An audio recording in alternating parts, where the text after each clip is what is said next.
From news and views, issues and opportunities, we'll have in-depth conversations with decision makers to find out what they know and what they think. I'm Rico Hizon, inviting you to join the exchange because your business is our business. Non-working days and public holidays mark calendars as our kababayans get closer to ending the year and spreading holiday cheer as retailers anticipate good sales from higher demand. Businesses are stocking up on their shelves, looking forward to people spending more during extended breaks and vacations.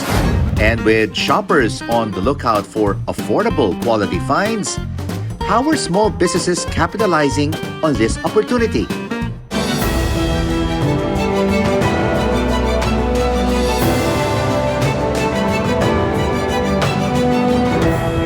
Micro, small, and medium enterprises make up for 99.5% of all registered businesses and generate over 62% of total employment in the country. How are the public and private sectors helping them succeed during the extended holidays? Let's now have an exchange with Melanie Ng of the MSME Development Council. Melanie, great to have you with us. How important are these long weekends and holidays for our micro and small businesses?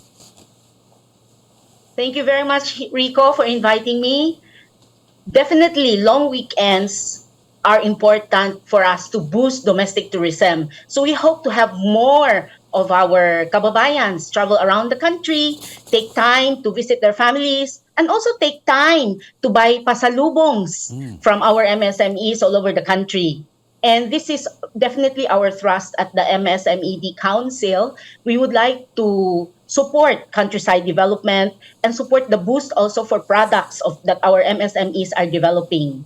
Rico? So how did the council help the micro and small businesses during these important extended weekends? Rico, I was just recently appointed to the MSME National Council, and immediately after having sat down at the council and met with the various regional councils as well and had conversations with the DTI regional directors and the other government agencies, I found out that there are a lot of programs for MSMEs. And I feel that it's our role in the chambers, in the various chambers in the country, to be the link to provide information that we gather from DTI and share this with our members because there are a lot of programs that they can avail of. And this is indeed very important, no, Melanie, the synergies and collaboration between the private and the public sector in helping our small businesses. Now that the Christmas season is here, are MSMEs ready to respond to holiday demand?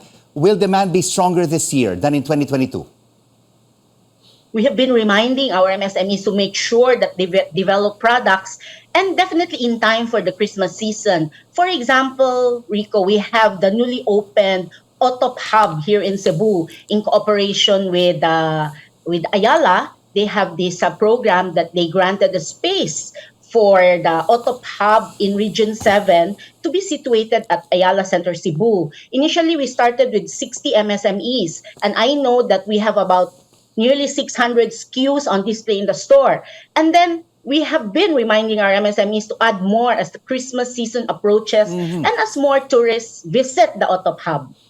But on the flip side, Melanie, how is the council helping and assisting small businesses thrive amid challenges like rising input costs, higher inflation, and higher interest rates?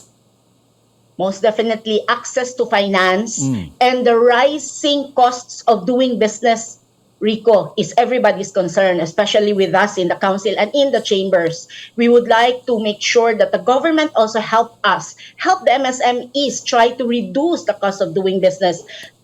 Cost of doing business that affect us like power, labor costs, supplies costs, logistics costs. These are all the concerns that we are facing. And we definitely converse regularly with the government agencies to make sure that these concerns are addressed. And with these are not minor concerns, Melanie. These are major concerns. Has this led to some of the MSMEs to shut down because of higher costs?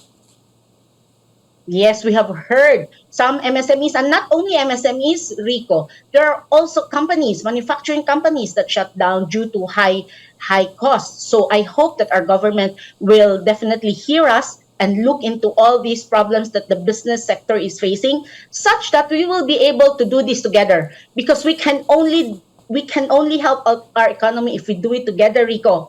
There is this collaboration that we need to do from each side, such that the concerns may be addressed. You are based in the Visayas, you live in Cebu.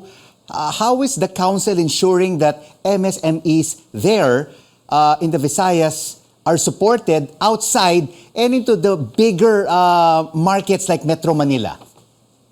That's why I was very happy when I was appointed, because then the Visayas will have a voice at the council. Other than sitting in the council, Rico, it's important that we collaborate with all the regional and provincial councils. There are regional, provincial, and city MSMED councils, and we make sure that we hear them, we get to know their concerns, so that these concerns can be raised up all the way to the National Council, Rico. And are more Visayan businesses flourishing in Luzon and in Mindanao?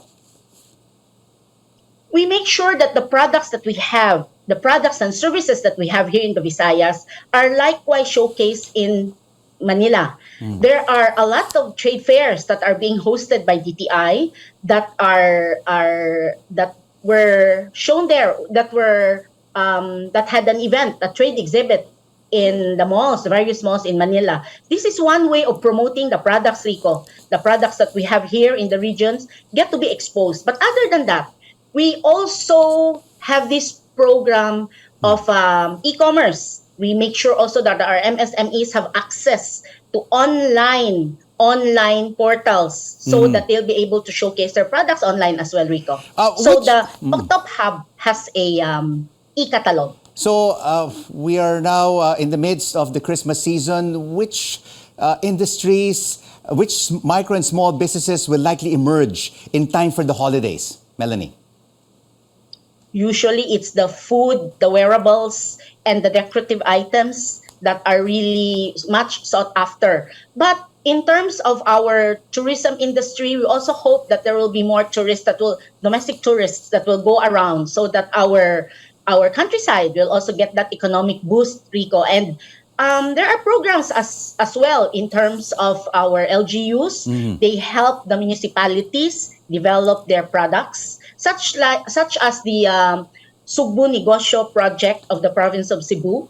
There are a lot of MSMEs that were highlighted, and they are being given capital infusion so that their businesses will progress, Rico. Thank you so much for this public-private sector cooperation exchange. Melanie Ng of the MSME Development Council. Here now are the week's top business stories. The Bangko Sentral ng Pilipinas expects inflation to settle within 5.1 to 5.9% in October. The pace of price increases is a bit slower than last month. The Treasury Bureau reports national debt slightly eased month on month to 14.27 trillion pesos in September. The World Bank says the Middle East conflict will have a muted impact on commodity prices, but the Washington-based lender also warns further escalation could trigger higher oil and food costs. And straight ahead on the exchange, where your business is our business. What can small businesses learn from established entrepreneurs, especially in dealing with the holiday rush? Go Negocios Merly Cruz joins us next. Holiday shopping lists aren't complete without clothes. We talk to a fashion retailer right here on CNN Philippines. News you can trust.